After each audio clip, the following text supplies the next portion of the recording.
हाथरस में जो हादसा हुआ 121 लोगों की जान गई है। सुनिए सीएम योगी आदित्यनाथ क्या कुछ कह रहे हैं इस हादसे को लेकर।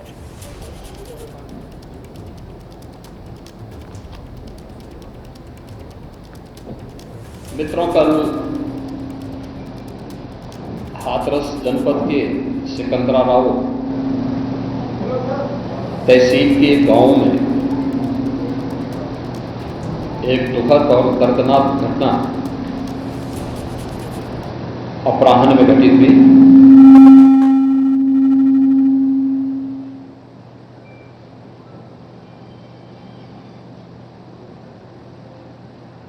इस पूरी घटना के तह तक जाने के लिए शासन स्तर पर हम लोगों ने कल भी जो व्यवस्था बनाई थी, लेकिन प्रथम दृष्टया हम लोगों का यह था कि पहले राहत और बचाव के कार्य को आगे बढ़ाया जाए।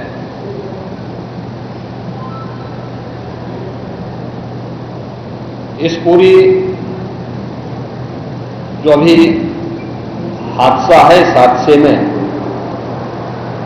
121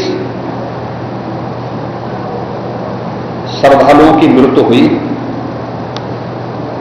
जो उत्तर प्रदेश के साथ साथ हरियाणा, राजस्थान और मध्य प्रदेश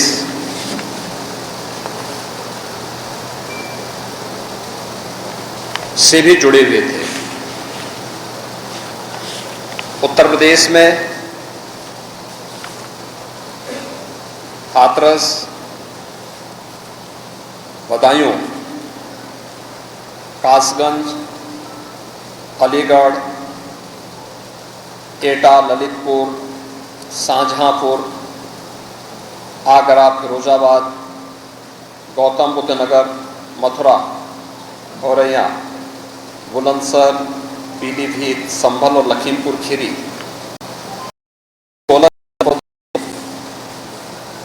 भी कुछ श्रद्धालु जन थे जो इस हादसे के शिकार हुए हैं।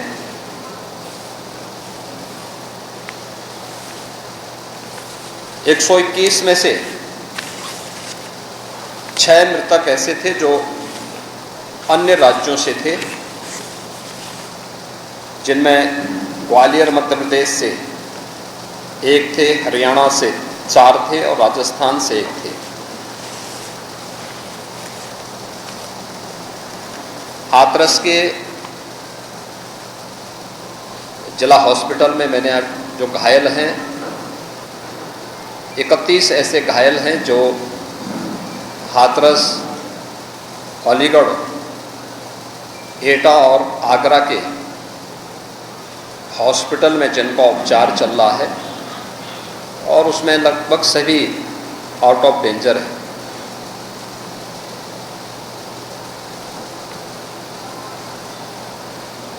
हादसे के बारे में जो वहाँ के चश्मदीद हैं, जो इस ने बातचीत भी किया है, वे सभी इस बात को बोलते हैं कि हादसा कार्यक्रम के उपरांत जब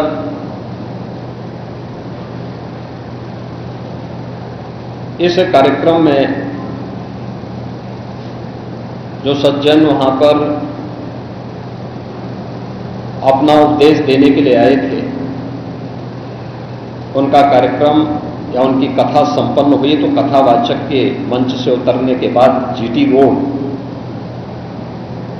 में जैसे ही उनका काफिला आया था,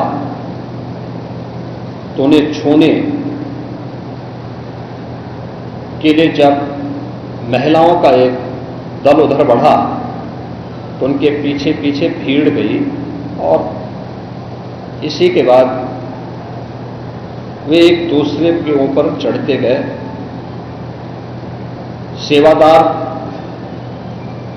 भी लोगों को धक्का देते रहे, जिसके कारण दोनों वो जीटी रोड के दोनों ओर और जीटी रोड के अंदर भी ये सब हादसा वहां पर होता हुआ दिखाई दिया। इसका सबसे दुखद पहलू यह था कि इस प्रकार के आयोजन में जो सेवादार प्रशासन को अंदर घुसने नहीं देते, दुर्घटना होने के तत्काल बाद या दुर्घटना के दौरान प्रारंभिक रूप में इन्होंने पहले वहां पर इस मामले को दबाने का प्रयास किया, लेकिन जब उन्हें प्रशासन ने हॉस्पिटल ले जाने की कार्रवाई प्रारंभ की तो इनमें ज्यादातर सेवादार वहां से भाग गए। इस पूरी घटनाक्रम के लिए हम लोगों ने एडीजी आगरा की अध्यक्षता में एक एसआईटी गठित की है, जिसने अपनी प्रारंभिक रिपोर्ट दी है और इस घटना की तह में जाने के लिए उनसे कहा गया है। बहुत सारे ऐसे पहलू हैं जिन पर जांच होनी बहुत आवश्यक है। अब तक प्रथम दृष्टया जो थी हमारी कार्रवाई ये थी कि राहत और बचाव के कार्य को आगे बढ़ाने के बाद आयोजकों को पूछताछ के लिए बुलाना, घटना के बारे में, हादसे के कारणों के बारे में उनसे भी पूछताछ करना और फिर घटना की लापरवाही और जिम्मेदारों की जवाबदेही भी इसके लिए तय करना, जिसके लिए पहले से ही एफआईआर यहां पे दर्ज हो चुकी है। इसके लिए कार्रवाई आगे बढ़ रही है। हम लोग इस बात को किसी भी प्रकार से डिनाई नहीं कर सकते कि इस प्रकार की घटना केवल एक हादसा नहीं होता है। अगर हादसा भी है तो उसके पीछे कौन जिम्मेदार है, और अगर वह घटना घटित हुई है तो इसके पीछे हादसा नहीं तो साजिश किसकी है, कौन इसके पीछे है। इन सभी पहलुओं को लेकर के राज्य सरकार ने तय किया है कि हम इसका एक जुडिशियल इंक्वायरी भी करवाएंगे और जुडिशियल इंक्वायरी हाईकोर्ट के एक रिटायर्ड जज की अध्यक्षता में होगी, जिसमें प्रशासन और पुलिस के भी रिटायर्ड सीनियर अधिकारियों को रख करके इस पूरी घटना की तह में जाकर के जो भी इसके लिए दोषी होगा उन्हें इसकी सजा देना और इस प्रकार की घटना की पुनरावृत्ति न हो,